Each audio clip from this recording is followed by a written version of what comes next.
Hi, everyone. Thank you for attending the Society of Product Safety Professionals webinar series. My name is Lawden Harp, and I'll be managing the production of this webinar. If you're having trouble with Zoom audio or visual, please send me, the host, a private chat. If there's time at the end of this presentation, we will have an opportunity for question and answer with our speaker. If you have any questions during the presentation, please send them via chat. If we don't get to all the questions, we will review and respond to all questions via email after the webinar. At this time, I would like to introduce Laurel Roney from Swimways Corporation, who has put the SPSP webinar series together and will introduce our speakers today. Thanks, Lawden. Once again, I would like to welcome all of you to the SPSP webinar series. We appreciate your support and the support of our exclusive program sponsor, Stericycle, in our continued exploration of topics of interest to all of us as product safety professionals as we work to build successful compliance programs. It is our goal with this webinar series to feature topics that support the development and maintenance of a comprehensive product safety program. I am very pleased to introduce today's panel of speakers. Chris Harvey is the Director of Recall Solutions at Stericycle. Chris is widely recognized as an expert in the recall industry. He leads a team of recall strategists and works with clients in a diverse set of industries to scope, plan, and execute recalls and provide proven and efficient solutions to challenges arising from every aspect of the recall process. Jared Nelson is a Senior Account Supervisor with Edelman's Crisis and Risk Management Practice in Chicago. In his role, Jared provides counsel to clients in a variety of industries, including tech, sports, retail, consumer products, food, and pharmaceutical. His recent client work has involved crisis preparedness and rapid response counsel, and he also co-leads Edelman's product safety and quality assurance practice, where he has helped clients manage product recalls and withdrawals. Ken Ross is a former partner and now of counsel to Bowen Brook LLP. He is one of the world's most experienced and well-known lawyers practicing in the areas of product safety, product liability prevention, and regulatory compliance. As part of his safety and prevention practice, he advises U.S. and foreign manufacturers, product sellers, and the insurance industry on recall preparedness, dealing with the government, and undertaking recalls, and assists defense lawyers with defending litigation involving recalls. Gentlemen, we are so pleased that you have agreed to share your expertise with us today, and so at this time, I will turn the presentation over to you.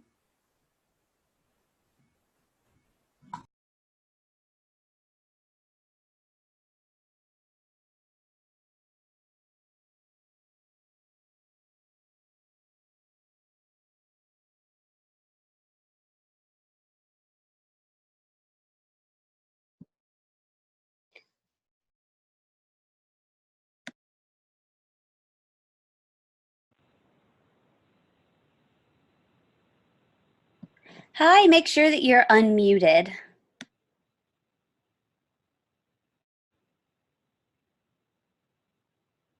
Besides, these want to be straight.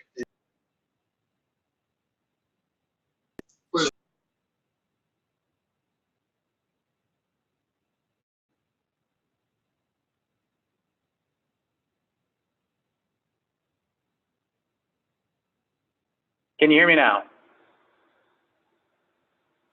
Yes, we can. Yes. Okay, my phone was not muted, but it looks like within the actual webinar system I was muted. So let me go back and first off, again, thank Laurel and SPSP for having us present today. I also want to thank Jared and Ken for joining me. We are going to talk about the common missteps that occur within product recalls. And as far as the agenda, we're going to start with a quick introduction on the topic, including some legal background that Ken is going to supply. And then we're going to dive into 5 common missteps and their consequences, and end with questions from the audience. All right, so to get started, on an average daily basis, we tend to see 7 to 8 recalls announced. But with all those recalls being announced, we still run across companies that never expect to have a recall. And we always say it's not a matter of if a recall will occur, but when a recall will occur. So companies really do need to be prepared. A real one is really not the time to figure out what to do. And you definitely don't want that recall playing out in social media or the mainstream media before you're ultimately ready to move. So for some companies, recalls are a part of everyday business, but for many companies that have not had one or not had one in a long time, it's a big surprise. And this surprise tends to be a bit of a fire drill where they're unprepared and unaware of what they need to do. And this can definitely have bad consequences for the company. And this is where we see a lot of the missteps occur. Awareness and preparation are really key before a recall can occur.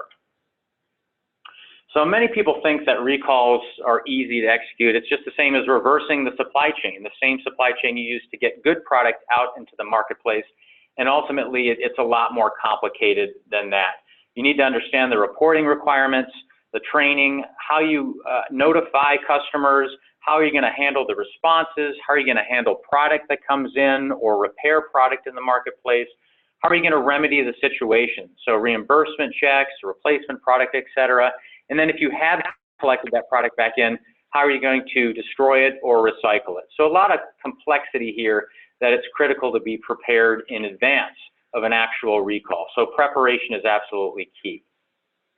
It is critical to understand, what the reporting and execution requirements are from a regulatory perspective, but it isn't just enough to check that box. You also need to understand any litigation factors, any brand reputation, PR type factors, and any factors that might impact your supply chain, your customers, when executing recalls.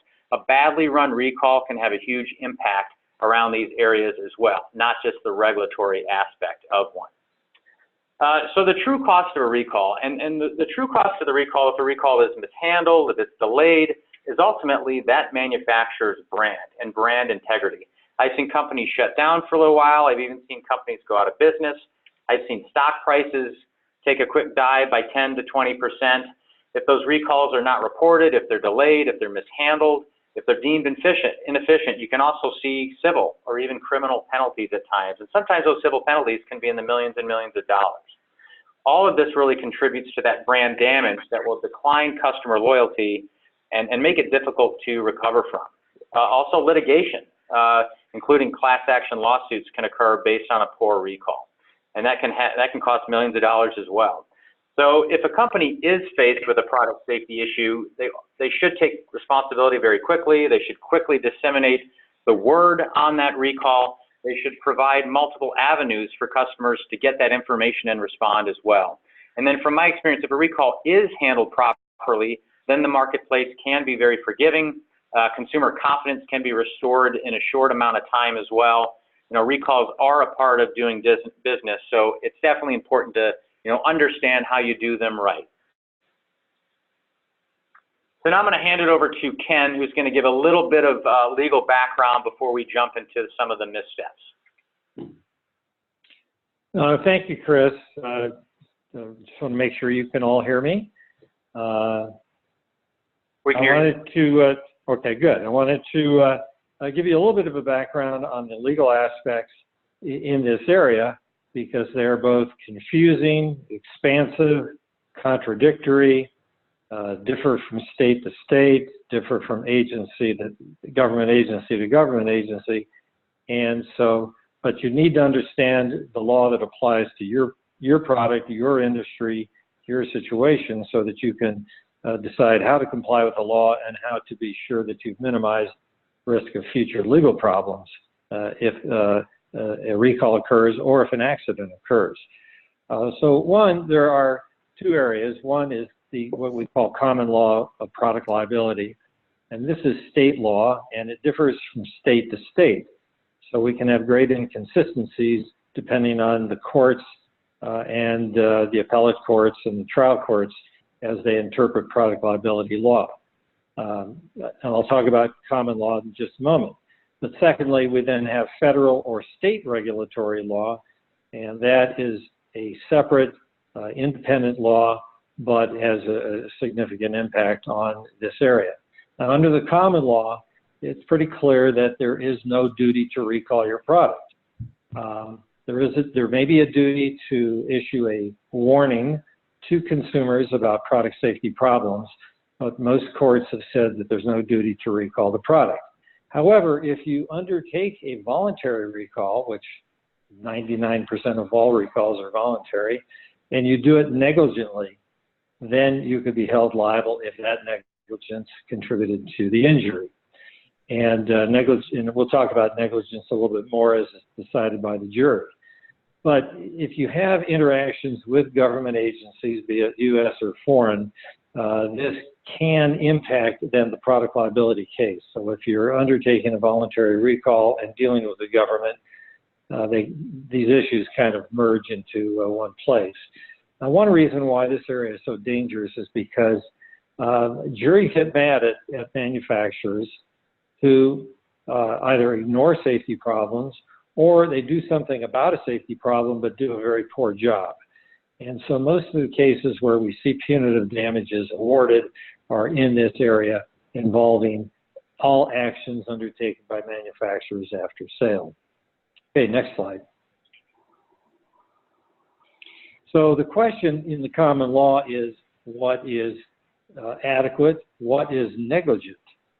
And unfortunately, it's whatever the jury thinks is negligent or not, whether the manufacturer has undertaken reasonable care or not. The trouble with this vague standard is that you can always do more. If you have anything less than 100% response rate on whatever corrective action you are undertaking, be it a refund, recall, or replacement of the product, and the last person who still has the product gets injured, they can claim you didn't do an adequate job and you were negligent. And in the common law and in product liability cases, compliance with regulatory requirements may not provide a defense. So again, I said earlier that it's an independent area of law, and therefore compliance with CPSC or NHTSA or FDA regulations is not necessarily a defense. It could be, but not necessarily. Next slide. So as I said, they're independent claims. So you can be sued for two things in a product liability case. One is that you sold a defective product and that defective product hurt somebody. Secondly, you could be sued for what we call post-sale failure to warn, and that's based on negligence. Now you can, as the product seller, the product manufacturer, can provide evidence that would negate the allegation of negligence, that in fact you did exercise reasonable care in your actions. The trouble is that you can always be held liable for selling a defective product. So your recall could be great. You could get 99.9% of the products back, but the reality is you still sold a defective product, arguably, and if that defect caused the harm, you could still be held liable. So what this does is it makes it very difficult to defend cases where, one, you've either recalled the product, even if you've got a great response rate, or two, that you have not recalled the product, but you should have. So the fact that they can argue that you always should have done more, or that in fact you admit that you've sold a defective product, makes this area of law within the product liability realm very difficult to evaluate and difficult to defend. Chris mentioned class actions. There are also shareholder lawsuits and lawsuits between parties within the supply chain, and that makes these very, very important. So the bottom line on this is that when you are evaluating post-sale issues, you need to try to anticipate how someone might claim you were negligent or not, and how can you make decisions and have documentation and proof that you did everything that you needed to, that you could do under the circumstances. Next slide. So that's the common law, based on negligence. Regulatory law is a little bit easier in the sense that you've got specific laws, specific regulations and guidances by government agencies, be it U.S. or international, and you work with those government agencies to be sure that you've complied with their requirements. So it's a little bit easier to figure that out. Remember, under common law, it's every state could have a different law, and it could be interpreted differently by a particular judge or jury, and that's real hard. regulatory law is a little bit easier in that we know what the law specifically says. Now, one group of products that is not covered would be industrial products. There is no government agency within the U.S. that deals with industrial products, and therefore there's no regulatory law to really worry about. Next slide. So I believe most everybody on the phone is going to be involved in consumer products, and you're familiar with this requirement for reporting.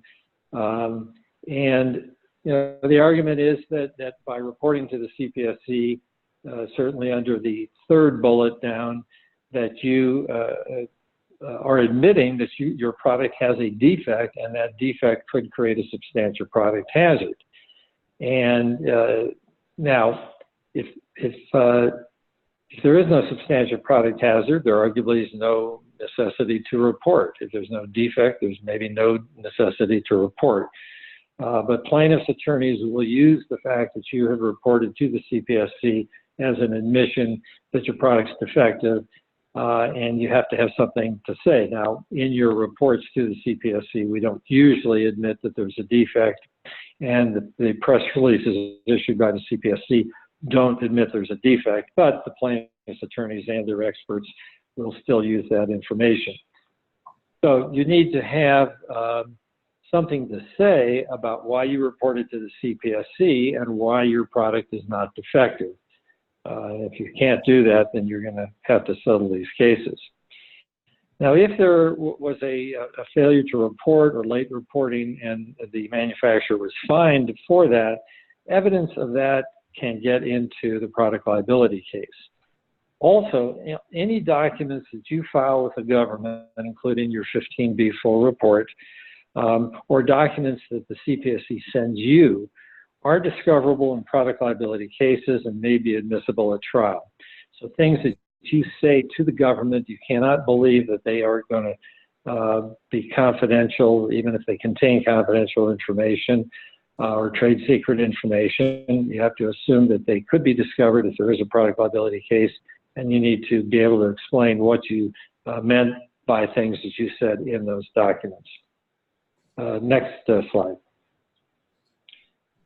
So this is my last slide, and I'll turn it back over to Chris. So the decision points: do you have a post-sale duty, whether it's to warn or to do something else? Generally speaking, under the common law, it's only a duty to warn, but you still might voluntarily undertake a recall. But secondly, do you have a duty to report to the government? It's possible that you could undertake a recall and not have a duty to report to the government. So that's a decision point you have to make, and which government agencies would you have to report to. Then next, what kind of corrective action is appropriate? Under the law, recall, repair, or replacement are required for consumer products. It is possible, and there are many situations where we do report to the CPSC, but we do not undertake a recall, repair, or replacement. And that, if the CPSC agrees with that, that's acceptable. But if there is a safety issue and you're trying to make some improvements, safety improvements in the product in particular, are you going to make it only on future products? Do you then go to the field and offer a safety improvement to your prior customers? Do you do both?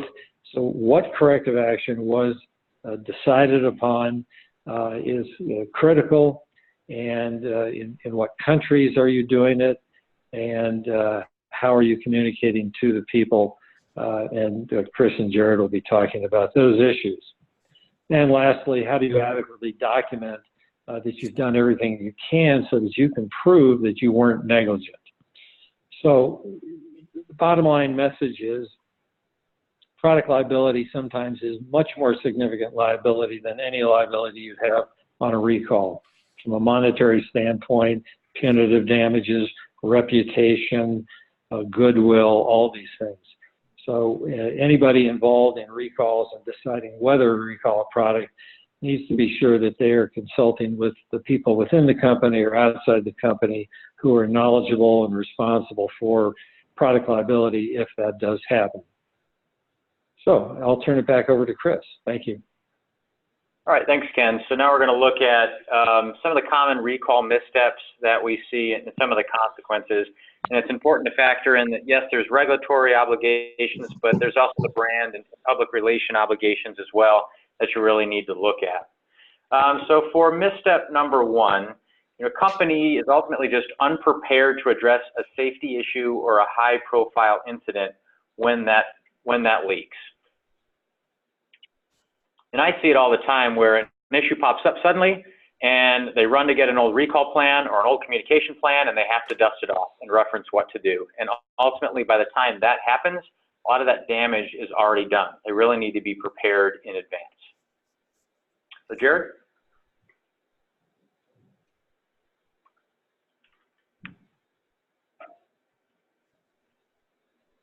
And you might be muted, Jared.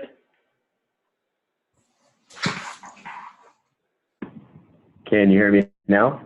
Yes, we got you. Okay, great. Sorry about that. So typically a company has a sufficient amount of time to prepare for a recall announcement and can prepare a communications plan in partnership with regulators, but we see situations all the time where a safety incident or issue leaks or is reported on publicly before a company has even identified that there is a legitimate problem. And even in those situations where a company is caught off guard, it can't afford to wait to communicate about the situation publicly. The longer a company waits to address an issue, the greater the chance that they'll lose control of the narrative surrounding that issue. And if you don't control the narrative, others are going to step up and fill that void, whether it be reporters, people on social media, regulators, or even your own customers. So for example, if you choose not to provide a comment to the New York Times in an article about an issue involving your company, you're going to have to live with an article that doesn't include your perspective on the issue, and reporters may instead base their reporting off what they've heard from anonymous sources. Or if you choose not to communicate with your customers and consumers on your website and social media pages, they may rely on speculative information spread by an influential Twitter user or their friends and family on Facebook. So speculation and misinformation is bad for the company because it obviously creates confusion for consumers. But even worse, companies that fail to address the issue may look unresponsive and unaccountable for the situation. So how to avoid? You avoid the situation by planning ahead and developing a crisis plan, as Chris said, that you can reference for guidance when these kinds of situations come up. Crisis plans generally have processes laid out for identifying and responding to potential issues, as well as templated messaging like holding statements and Q&As that you can use as a shortcut to develop communications. Scenario plans are another helpful tool to help prepare for all the potential ways in which the situation can escalate. So scenario plans map out the various potential negative outcomes and what the company's response would be for each, so that the company is not caught off guard when one of these scenarios inevitably plays out. And lastly, it's critically important to have some sort of media monitoring capability in place so that the company is the first to detect a potential issue rather than having to hear it from the media or from their consumers. There are a number of companies who specialize in providing these tools at a reasonable price. I'm not going to spend a ton of time on it now, but if you're interested, feel free to reach out to me afterwards for more information. Chris, back to you. Yeah, thanks, Jared. So just as an example of lack of preparation and not moving quick enough, I had and this example was a few years ago, and it was more with the FDA on a drug recall, but it was where a manufacturer was dragging their feet on launching a recall and issuing a press release. It was a Class 1 situation. And while they were debating on what wording to use in that press release, they actually saw a press release go across the wire and to the media about their defective product. And it basically turned out the agency, the FDA, was tired of waiting on them to finally, respond back to them, and they released one on their own. And it had a lot of information and language, I would say, that the manufacturer didn't want to use. It was probably a little bit stronger, a little bit more broader than that manufacturer would have liked. But they were dragging their feet too long, and they didn't respond to inquiries, and they didn't respond to the agency. So not being prepared can result in, more pressure from regulatory agencies, more scrutiny from customers, distributors, retailers who are trying to get answers on what to do. But as Jared mentioned, it can cause a lot of confusion too with consumers or patients who need information. They're seeing this out there, but you're not able to provide it very quickly to them, and that can do a lot of damage to a brand. All right, so misstep number 2, a company is ill-prepared to handle the response to a recall. And again, it's one thing to report to the agency and set up a corrective action plan, but you really need to make sure that you're ready to execute that plan. It's important not to underestimate customer response. Companies often assume that their website that they normally use or their internal contact center can absorb additional calls and traffic that can come in. In those cases, we have seen websites crash, and we've seen call center agents get overwhelmed very quickly. And even those that recognize they might need some outside call center help, they don't always staff it correctly, and customers really can't get through. And this is why it is critical to understand, what your current infrastructure is, what consumer response might look like for your particular recall. Don't look at an old recall because every recall is slightly different, so you have to plan ahead accordingly. Don't overestimate what your internal infrastructure can handle. And from my perspective and experience, the media is that wild card where they can quickly put a story out and they can drive a spike in calls or a spike to the websites. And nothing angers customers more than not feeling important and not being able to get through. It's also important to understand, what are retailers going to do in a recall situation? A lot of times now they're maintaining loyalty and rewards data, and they're going to do an email blast or a phone blast out to their customer base and put the manufacturer's phone number on it. So it's important to understand, what kind of spike could occur from that, and have a relationship, have a contract with the retailers to understand how they handle recalls and how they're responsible, so you can be well prepared to handle any spike from that standpoint. When hold times become excessive or the website, goes down, hundreds of customers are going to become frustrated. They may even reach out to the agencies who reach out to the manufacturers, and there's going to start to be a lot of complaints that come in. Some I've seen, the phone number doesn't work. Company X was definitely not prepared for the recall.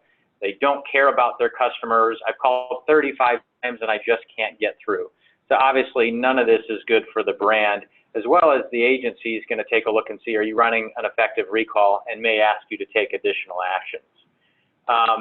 So there are some things, as I mentioned, every recall is slightly different when you're looking at a potential response to a recall. So these are just some of the factors from my experience to look at. The value of the product, the more expensive the product is, the higher response rates you're going to get, obviously. The lower, the less response rate you're going to potentially get.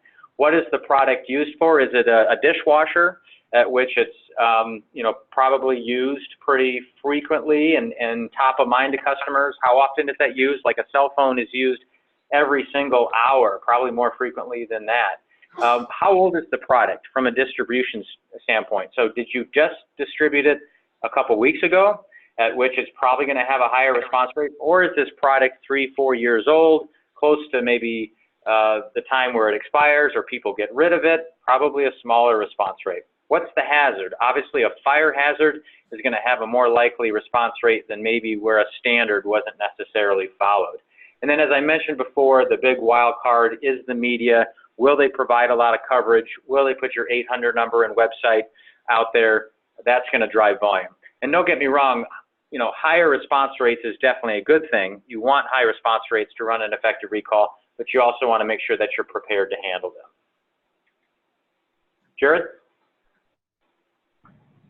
Yep. So again, I think this misstep happens when a company is not prepared to actually implement its own recall. And, Chris, as you said, often a product of not getting the logistical elements of the response right, but it can also happen if a company just has issues implementing its own recall remedy. For example, I once worked with a company who didn't supply its retail customers with enough replacement product in time for the recall announcement. And then they had consumers showing up to their customers' retail stores who were unable to get their replacement. So You know, in these kinds of situations, we're not going to be able to communicate our way out of the problem, really, no matter what we say, because it's an operational failure that words simply won't fix. Consumers are going to voice their frustration online and contact reporters about their experience. This will lead to, you know, more negative news coverage that extends the news cycle and extends the reputational damage felt by the brand. You know, but more importantly, as you said, the bigger inconvenience for consumers, the lower participation in the recall is going to be. So going back to the example I gave a minute ago, I mean, how many of those consumers are going to take a second trip back to the retail store to get a replacement product once the retailer has been, you know, resupplied? Probably not many. So we avoid this misstep by optimizing our touch points with consumers and customers. Make sure your call center is equipped to handle an increase in call volume, as Chris said. Engage an external vendor if you think there's a chance your staff might be overloaded. Work with your IT provider to ensure you can handle an increase in web traffic. And make sure your customers and distributors have what they need. I mean, obviously replacement products, if that's the remedy, but also with the information and guidance they need to address questions and concerns that they're going to get from consumers.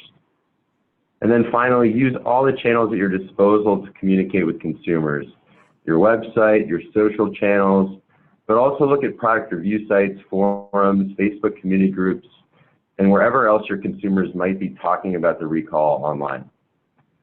Chris, back to you. Thanks, Jared. All right, so misstep number 3. Company speculates or provides inaccurate information about the nature, cause, or scope of the recall. So obviously transparent is always key. I'll start with you first here, Jared, because a lot of this has to do from a public relations standpoint.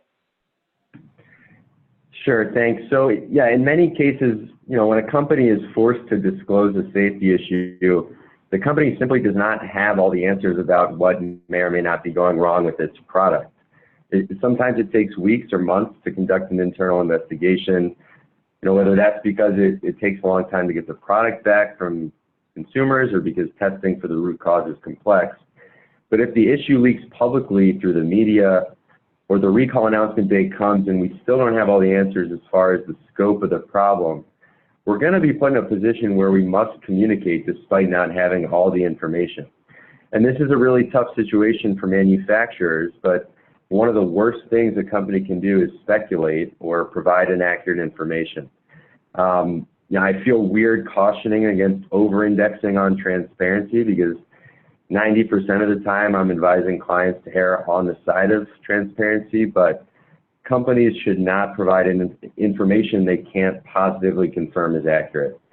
So for example, we may have a strong working theory about the root cause of the safety issue, but if that theory has not been confirmed or validated by our product testing lab and our engineering team, we shouldn't risk being wrong, despite how confident we may be, because if we're wrong, this could force us to correct ourselves down the line, which will lead to a second news cycle. It could also lead to accusations and litigation about whether the company intentionally lied or misled consumers about the extent of the problem.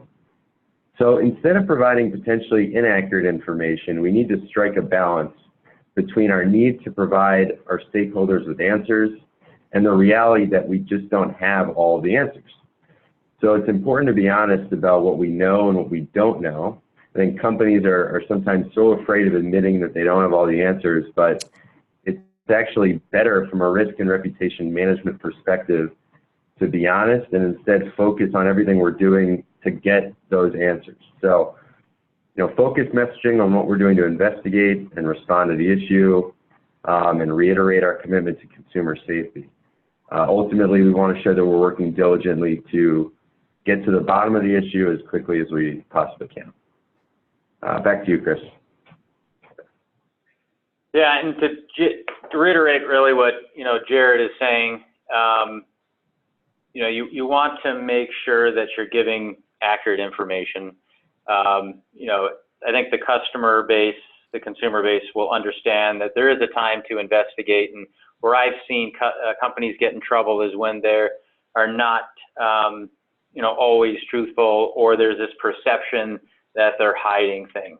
they're giving out maybe inaccurate or misleading information. I've had some companies say, why we don't agree that a recall is needed, we're moving forward on one. And that doesn't always go well. Or there's been quotes about minimizing, the true scope of the recall. So a company comes out and says it's one thing, instead of just saying we're investigating it and we'll get back with you with more information. So, once you start to mislead the customer base, it doesn't go well from the rest of the standpoint there.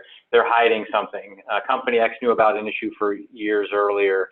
So you don't want that perception that they're putting sales over safety, that they're hiding something. So it's good to be truthful up front on where you stand, that you're still investigating things. The other item that I'll mention too is, we talked a lot about external communication out to customers, but just as important is really that internal communication on, if something has hit the media, you want to make sure you arm your team, the front line, the customer service, even the front desk, with some type of FAQs, some type of reference on who to send questions to, because you don't want them guessing. You don't want them just trying to answer off the cuff as well, because that's where we've seen companies get into a bit of trouble also. All right, so for misstep number 4, company offers consumers an unsatisfactory recall remedy. So obviously a good remedy will help drive response, a bad one will not do that. Jared? Yep, so we can probably all think of a few high-profile examples of companies that have offered inadequate recall remedies to consumers, because many of these companies stay in the news longer than they want to because of it. So as we said earlier, the higher the inconvenience for consumers in participating in the recall, the lower participation in the recall is going to be. This is called the cost of compliance. So for example, if a company provides consumers with replacement products but doesn't offer in-home installation or in-home delivery, consumers may opt not to participate. And lower participation obviously leads to more injuries and incidents, which will cause continued scrutiny from, well, certainly regulators, but also media and consumers. But on a more philosophical level, and this is something Chris kind of just said a few slides ago, a unsatisfactory recall remedy could devalue what you stand for as a company. So if you say that nothing is more important to you as a company than consumer safety, then your actions should back that up. And if they don't, it could create the perception that your bottom line is more important to you than safety. So avoid the situation by treating consumers as your North Star, which may sound a little corny, but it's true.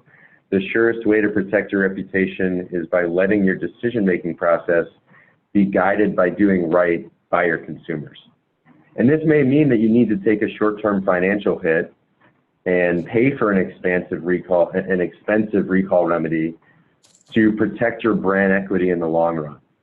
We always advise our clients to think big picture and long-term about their reputation. And on a related note, once your recall has been announced, closely monitor a reaction to it to understand how consumers feel about the recall remedy being offered. If consumers are upset with the replacement product being offered, consider offering a free refund as an alternative for customers who contact the company and complain, or consider offering a token of goodwill, like a coupon or some sort of promotion that comes with the replacement product. It's all at the end of the day about being responsive to your consumers and recalibrating our response to protect our reputation. Chris? Thanks, Jared. So just as an example, there was a recall last year, I believe it was, where replacement product essentially was the remedy. And the replacement product was supposed to be shipped once the defective product was returned back to the manufacturer. So, in the return kit, when they got some packaging to return the defective product, it informed consumers it would take about 4 weeks to get their replacement product. And then when the recall kicked off, it was actually taking closer to 6 months to get that replacement product. And then when callers tried to call in to that company, the call center agents provided inaccurate expectations on when those replacements would be available. So obviously not a good thing. This generated a lot of frustration, a lot of complaints started to come into social media, and then some actually started to come into the CPSC as well. And what are you supposed to do? 6 months without having the product. And that actually ended up leading to a class action lawsuit regarding that issue. You know, the replacement was an approved remedy, but they just couldn't hit the deadlines, and consumers obviously were very frustrated regarding that. So a lot of missteps occurred during that particular recall. So it's important to set, you know, realistic expectations on timing. Don't overextend if you're not going to have the replacement inventory or parts for a certain time frame. You want to set that expectation up front. That way the consumers understand where they're at, and they know that you know, they don't get frustrated, you know, because you're missing those particular deadlines. And then, you know, provide potentially additional incentives, offer goodwill, as Jared mentioned, especially if it's a low value type product where they may only get $5 to $10 of reimbursement back. Maybe also provide some other incentive like 20% off online or 50% offline a product. That actually helps them, you know, establish more brand loyalty where they're going onto your website and buying other products that you sell, in addition to that reimbursement check from the defective product. And then if you can, provide multiple options. I've actually seen this work very well in certain recalls, especially in product that's a little bit older, where you may have an option to get that product repaired, but you may also have an option to choose from to get a rebate on a discounted product as well. And that can actually help maintain that brand loyalty and sales also from having them, you know, purchase and get a new product if they don't want to have some of their older product repaired. So remedy is definitely an item that needs to be carefully looked at to try to incentivize customers, consumers to respond to a particular recall situation. All right, last we're going to look at misstep number 5, and this is an obvious one. The company fails to coordinate closely with the CPSC, or it could really be in the recall any government agency. And I know, well, sometimes you can't always wait for the agency. It's very important to report properly, to collaborate with them as much as possible. Jared? Yeah, I agree. I think this is probably the most straightforward of the missteps, you know, in that companies that fail to coordinate closely with the CPSC bring on significant regulatory risk and reputation risk. So poor coordination can lead to a botched announcement rollout where we're unprepared for what exactly the CPSC will say publicly. It can also amplify news coverage because media love this kind of dispute between companies and regulators. And it can lead to continued scrutiny from the CPSC beyond this one issue. You could put a target on your back for future issues as well. So again, there's this need to think long term, you know, about the importance of maintaining a positive relationship with regulators. So avoid this situation by establishing an open line of communication with the CPSC from the get-go and demonstrate a collaborative attitude with your compliance officers. Allow internal and external legal counsel to quarterback the recall process. Legal should really be guiding this process from beginning to end. And if you don't have in-house counsel who's intimately familiar with the CPSC and the filing process for recalls, hire external counsel. And you know, the last point, again, it's pretty obvious, but avoid publicly demonstrating frustration or disagreement with the CPSC. Always try to hash these kinds of disagreements out behind the scenes. Back to you, Chris. Thanks, Jared. So obviously not working directly with the agency, and what you could run an ineffective recall, it could lead to fines, civil penalties. So it's one thing to have, you know, have a recall and have hit the news, but then, you know, months later, if you get hit with a $10 million civil penalty for failure to report, or you're, you know, still selling recall product, that's going to be even worse for your brand as well. So that, you know, I always recommend, you know, work very closely with the agency, but also what you don't want is to do your own notifications, your own press release, and all of a sudden, you know, it's not adequate enough, and you have to do a re-notification where you're changing some of the language. Maybe the language in it was too watered down. And then maybe you have to do a new press release as well. You know, so you have to be cautious from that standpoint as well, because you don't want to pay for the expenses of re-notification, but anytime a customer gets a second notification, it obviously does not look good from that standpoint. You also want to make sure that you know, your remedy is approved. it is a viable remedy, as we talked about before. You know, good remedies will drive response, bad remedies will not. So you don't want to have to redo your recall because you did not work very closely with the agency. And ultimately, it really comes down to just understanding what your obligations are and what you need to do to execute, you know, a recall properly. And this is where recall readiness is absolutely critical. You know, kind of recap a lot of the items that we talked about. You really need that robust recall or crisis plan that's going to guide you through when you do start to get complaints coming in, or you see something get hit on media, or if the agency is pinging you regarding it, what do you need to do and what do you need to do right away. But once you have that plan, you absolutely have to train your broader team. You'll have your core recall team, but it's also good to train your broader team, as well as conducting mock simulations or mock recalls. I always recommend, if a company has not had a real recall in 12 to 18 months, they really need to look at doing a mock simulation, simulating how quick can they identify where affected product went to, and then simulate, you know, the steps with reporting all the way down to closing out a recall situation. That way you're going to be able to avoid a lot of these missteps. Now I'm going to hand it back over to Ken, who's going to talk a little bit about the legal missteps. Thank you, Chris.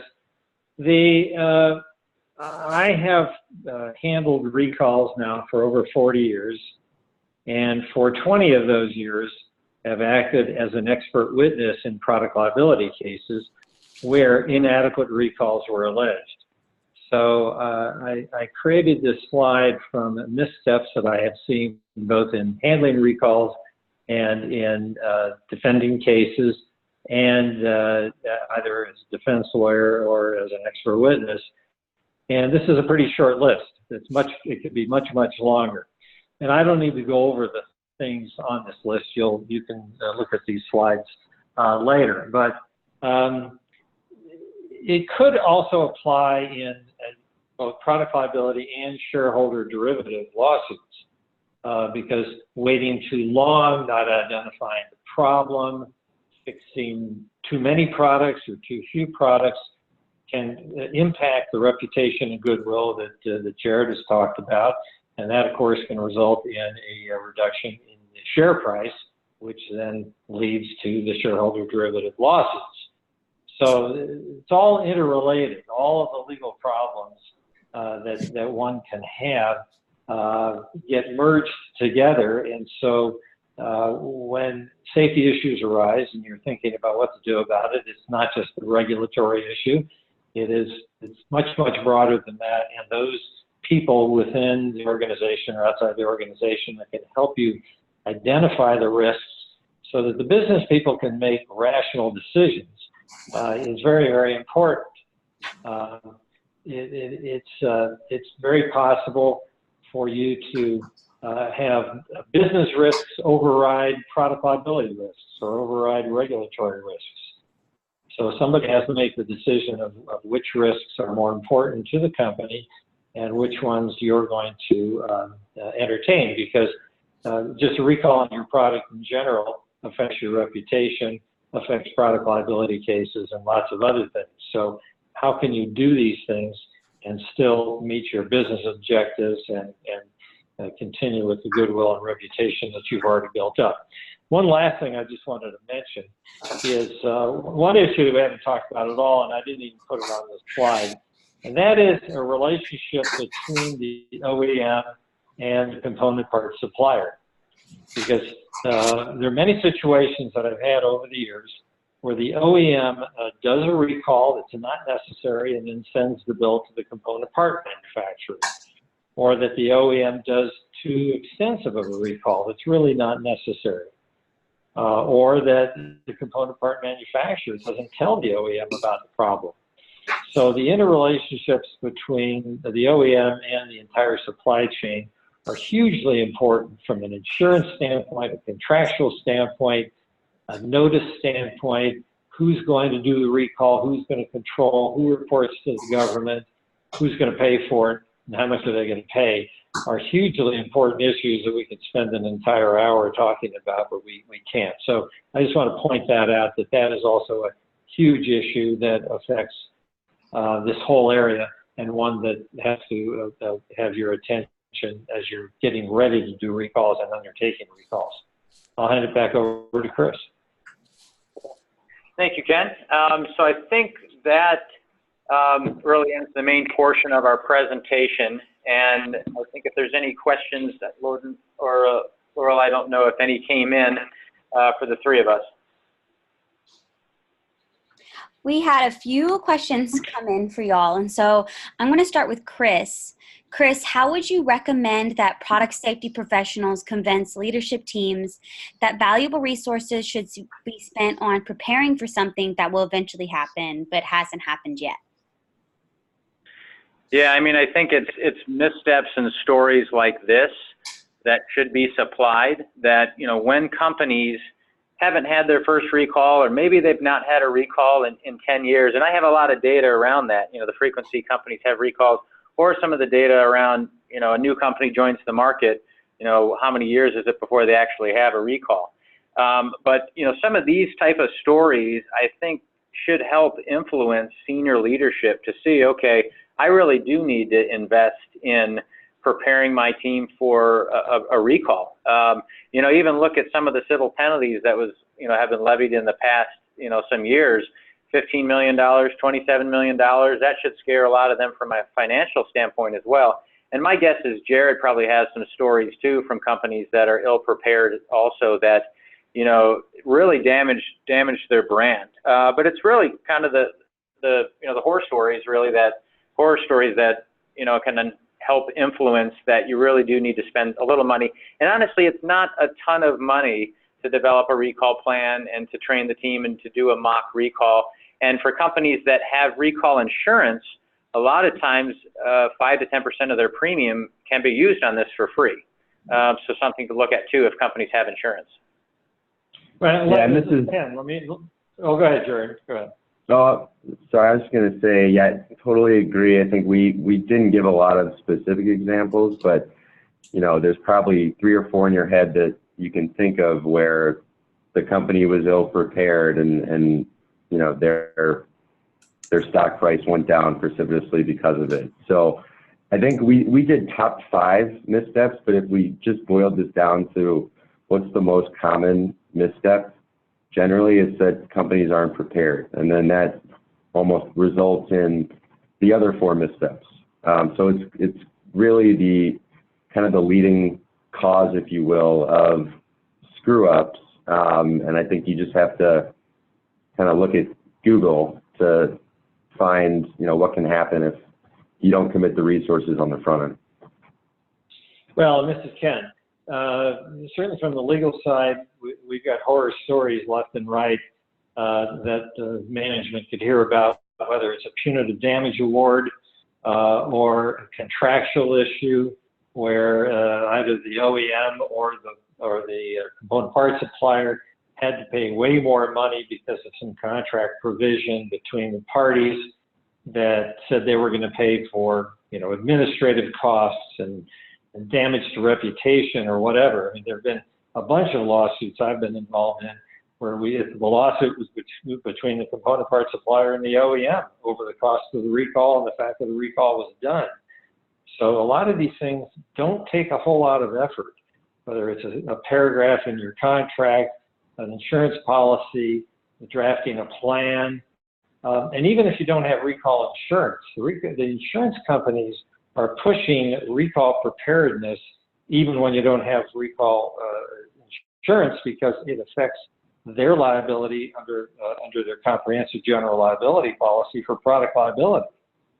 So I think the insurance industry in general would appreciate companies being more prepared for recalls, and it's very possible that the company will give you a reduction in your premium if you are prepared. Okay, I'm done. Fantastic. I have a question. They're not directed at an individual, but how do you prove that the consumer received the documentation?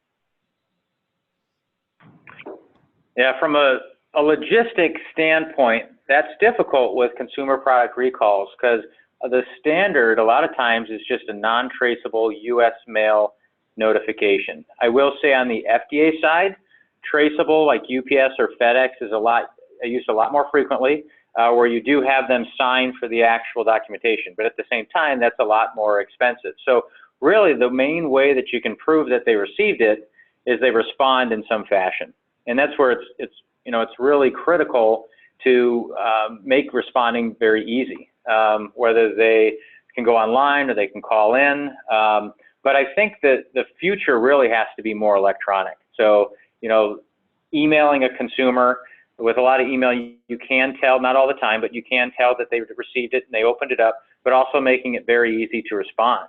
I mean, right now, I get a text from my dentist that says you have an appointment next Tuesday, hit the letter C to confirm you're coming. So I think from a technology standpoint, it's out there, and we just have to utilize it a little bit more to document, yes, they did in fact receive it, or maybe no, they didn't in fact receive it. But I will say right now with consumer products, it is a bit of a gap when you are sending out U.S. mail non-traceable notifications to, in fact, understand that they responded. And the other part of that is, if it is a low value product or an older product, they may have received the notification, but they're not going to take the time to actually, call in or register on a website. They're just going to throw it away. So it is a little bit of battle, but I think technology is going to help with that in the near future. Well, and this is Ken, and that also raises the question, and it goes to the issue of negligence, and that is, how many emails or how many letters do you have to send out? So do you trace this? So they haven't responded. Are you required to send out another one? CPSC doesn't normally require things like that, but if someone is injured, the plaintiffs will find an expert who's going to say, gee, you should have sent out another letter. Or if, let's say, I had a case where we had paid advertising, where we spent $300,000 for 1 month of paid advertising, and the plaintiff's expert said we should have advertised for a second month, with no proof that that would have prevented this particular accident. So they can always argue you should have done more, whether it's you should have sent it out registered mail, or you should have, and then if you didn't get a response, you should have called them on the phone, or taken out paid advertising. They've got all kinds, they've got a whole list of things that's actually in the CPSC recall handbook of things that could be done to communicate these messages. So it's not just a matter of proving they got it, and although if you can prove it, then that should be a good defense right there. But how to get the message to them and get that proof can be very difficult. One other thing I'll say, even if a consumer has received the message, if they don't respond, you're still at risk, because they can claim, and they have over the years, that they thought it was just a marketing ploy, and they didn't realize it dealt with a recall. They didn't realize it was a safety issue. And that's partly because sometimes these recall notices that are sent out are downplayed a bit, even if they're approved by the government. And the consumer can say, I didn't realize that people had been hurt and I could actually be hurt, or whatever. They always have an excuse after the fact as to why they didn't respond to that recall letter. So even if you can prove they got it, you still have to defend the adequacy of that recall letter to show that they should have responded and they should have known that this was a serious safety issue. Well, fantastic. That's all the time we have today. Thank you so much, Chris, Jared, and Ken. Thanks to all of you for joining us today. This webinar recording will be available on our website by the end of the week. And for those that you have submitted questions, please watch your email for responses to those who were not able to address during the presentation. In addition, please watch for announcements about upcoming webinars in SPSP webinar series. Thank you so much and have a wonderful day.